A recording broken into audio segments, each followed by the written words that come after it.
আসসালামু আলাইকুম ভিউয়ার, সবাই কেমন আছেন? আশা রাখি অনেক বেশি ভালো আছেন। তো দেশের বাড়ি যাওয়ার আগ মুহূর্তে আমি ব্যাগপত্র সব গুছিয়ে নিয়ে আমার আলমারিটাকে আমি এত সুন্দর করে একটা ভিডিও করে রেখে আসতেছি। যদি কেউ আলমারিটা হাত দেয় তাহলে আমি বুঝতে পারবো যে আসলে আমার এখান থেকে কোনো কাপড় চোপড় চুরি হয়েছে কিনা, হ্যান ত্যান, বা আমার বাসার মধ্যে কেউ ঢোকে কিনা।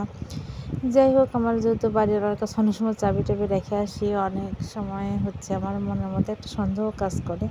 এটা আসলে এমনিতেও, যদিও সে আসলে বাসাতে উঠবেও না কখনো, কিন্তু কেন জানি একটা মনের মধ্যে ভয় কাজ করে। তো যাই হোক, আমি সব কিছু ছবি তুলে তুলে নিয়ে আসি। দেন এখানে আমার যে ব্যাগপত্র কিন্তু সব আগেই রেডি করে রাখছিলাম। তো কতগুলো ব্যাগ হয়ে গেছে দেখতে পাচ্ছেন আপনারা। মানে এক জায়গায় গেলে যে মনে হয় কোনটা রেখে কোনটা নেই, কী করি, এগুলো ভাবতে ভাবতে অনেকগুলো ব্যাগ হয়ে যায়। মেয়ের একটা ব্যাগ, মেয়ের বাবার, আমার ছোটো মেয়ের, আমার, তারপরে সবার কাপড় চোপড়, পরে বাজার সদাই, এগুলো নিয়ে একদম ব্যাগ বস্তা টপলি গাদি হয়ে যায়। তো আমরা যেহেতু কাছাকাছি থাকি, আমাদের মানে সিরাজগঞ্জ থেকে আমরা বগুড়াতে থাকি, খুব একটা দূরত্ব না, 1.5 ঘন্টার জার্নি। তো আমরা সিএনজিটাই নিয়েছি। তারপরেও আমানিল্লাহ বলে শুরু করলাম, কারণ ঈদের আগে জার্নি করতে গেলে দেখা যায় অনেকেই অ্যাক্সিডেন্ট করে। তো আপনারাও আমাদের জন্য দোয়া করবেন যেন আমরা সহি সালামতে আসতে পারি। তবে এখন যেহেতু ভিডিও ভয়েস দিচ্ছি, অলরেডি আমি গ্রামে বসে থেকে ভয়েসটা দিচ্ছি ঈদের পরের দিন আর কি। তো আমি আসলে ভিডিওগুলো সব কিছু এডিট করে করে রাখতেছি, পরে আপনাদের সাথে শেয়ার করবো এইভাবে। কারণ এখানে আমার এমবি থাকে না, আর এমবি এত স্লো, মানে আমি কোনো ভিডিও আপলোড করতে পারি না। আর এই গ্রামের বাড়ি আসার পর রান্না বান্না এত প্যারা থাকে, কোনো কিছুর ভিডিও ক্লিপই নিতে পারে না, মানে এত বেশি অসুস্থ হয়ে যায়। আর আমার মেয়েরাও একটু ভিডিও করেও দেয় না। তো বাসায় থাকলে আমি নিজের মতো করে 2-একটা ক্লিপ নিয়ে রাখি, সেগুলাই আসলে অ্যাডজাস্ট করে দিই। কিন্তু এই যে আমি ছাড়া আমাকে আসলে ভিডিও করে দেওয়ার মতো কেউ থাকে না। গ্রামের বাড়ি এবার আজকে কোরবানি ঈদ গেল, আমি আজকের একটা ক্লিপও মাংস আনা, কাটা, ধোয়া, রান্না আমি কোনো ভিডিওই নিতে পারিনি। বন্টন করা মানুষকে দিতে গেলাম, কেউ না, কে করে দিবে বলেন। আর আমি এত বেশি মানে বিরক্ত বোধ হয়ে এখানে আসলে আমার আর ভিডিও করার এনার্জি থাকে না।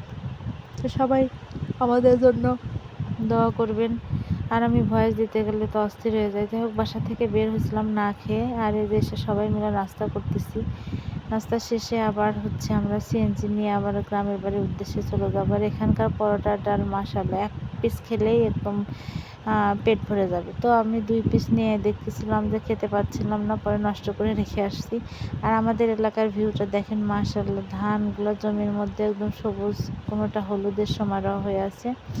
আর কিছুদিন পরে হয়তো পাক ধরবে, অনেক ধানই পাক ধরেছে, আবার অনেকেই এখনো কাঁচা আছে আর কি। যেগুলো কাঁচা আছে সেটা আপনার সরিষার ক্ষেত, মানে সরিষার জমি, সরিষা কাটার পর লাগাইছে নোমলা ধান আর কি। আর বাদ বাকিগুলা কিন্তু অনেক সুন্দরী, মাশাআল্লাহ মাশাআল্লাহ। আসলে কৃষকের মুখের হাসি এই সোনালী ফসল, এত সুন্দর দেখতে। আর গ্রামীণ পরিবেশ কিন্তু মাশাআল্লাহ, কিন্তু একঘেয়েমি থাকতে গেলে অনেক বেশি বিরক্ত লাগে। 2-4 দিনের জন্য গ্রাম আমার কাছে অনেক বেশি ভালো লাগে। দেন সারা জীবনের জন্য গ্রামটা আমার অত বেশি ভালো লাগে না। এই চলে আসলাম আমাদের নদী, সেই নদী। এখানে এত পরিমাণ ভিড় হয় ঈদের দিন, মানে অনেক জায়গা থেকে লোক আসে। এই ব্রিজে মানুষ থাকে, একদম মানুষের সমারোহ। আর এত পরিমাণ বাতাস, বর্ষার দিনে চারিদিকে ডুবে যায় চলন বিলের মাঝের এই ব্রিজগুলা। মনে হয় যে আমরা সমুদ্র সৈকত কক্সবাজারে আসছি আর কি। এই গ্রামের ভিউটা অনেক সুন্দর, অনেক মাশাআল্লাহ। তো এখানে আমরা আসছি যে আমাদের বাড়ি তো এই পাশে, তো আমরা বাজার দিয়ে যাব না, যদি নৌকা পাই তাহলে নৌকা নিয়ে যাব। দেন এখানে অনেকক্ষণ থাকলাম, তেমন একটা নৌকা পাওয়া যায় না। আর এখানে সামনে একটা সাঁকো আছে, বাঁশের ব্রিজ, তো ব্রিজ পার হয়ে নৌকাটাও যাবে না। পরে আমরা ঘুরে আবার বাজার দিয়েই বেডপত্র রেখে, মানে আমাদের ব্যাগ লাগেজ টাগেজ রেখে আমরা হাঁটতে হাঁটতে চলে গেছি শ্বশুর বাড়ি। তো যাই হোক, সবাই দোয়া করবেন। আর ভিডিওটা কেমন লাগলো অবশ্যই কমেন্ট বক্সে জানাবেন। আর আপনারা আশেপাশে যারা থাকবেন অবশ্যই চলন বিলে ঘুরতে আসবেন। বর্ষার সিজনে অনেক সুন্দর মানে ভিউ পাবেন, এনজয় করতে পারবেন। আর গ্রামে আসার পরই মানে বাড়িতে আসার কিছুক্ষণ পরে আপনাদের ভাইয়া শহর থেকে একজনে ফোন দিয়ে বলে রাখছিল যে মাছ রাখার কথা, তো উনি মাছ রাখছে।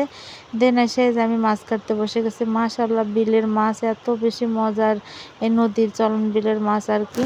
তো সবাই দোয়া রাখবেন আমাদের জন্য, লাইক কমেন্ট শেয়ার দিয়ে পাশে থাকবেন। আপনাদের সাপোর্ট, আপনাদের সহযোগিতা হলে আমি এগিয়ে যেতে পারবো।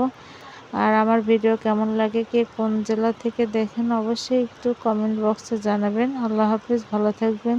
পরবর্তী ভিডিও অবশ্যই পেয়ে যাবেন। ততক্ষণ পর্যন্ত আমার পেজটি ফলো দিয়ে পাশে রাখবেন। আল্লাহ হাফেজ।